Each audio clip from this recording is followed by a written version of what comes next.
এই যে হেডফোন। ও, এটার দাম কত আছে হেডফোনটার? এটা একটু 1400 টাকা। 1400 টাকা? ঠিক আছে, এই নেন, টাকাটা নিন। 500 টাকা? আমি তো আপনাকে 1400 টাকা বললাম। আমি এখানকার রেগুলার কাস্টমার, যা প্রোডাক্ট নিই আমি এখান থেকেই নিই। আর তোমার যদি কোনো অসুবিধা হয় মিল্টন দার সাথে কথা বলে নেবে, আমার নাম করবে, কোনো অসুবিধা নেই, আমি এখানকার রেগুলারই কাস্টমার। কি বললি তুই? তুই রেগুলার কাস্টমার আর আমি এখানকার রেগুলার স্টাফ।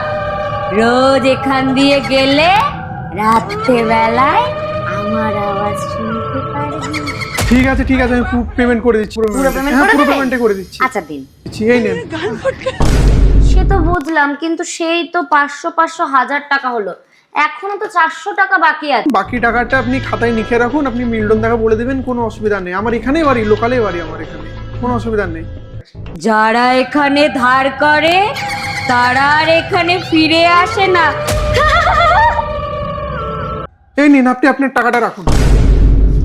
যা বাবা, আমি আবার কি করলাম? টাকাও দিয়ে গেল, প্রোডাক্টটাও নিল না।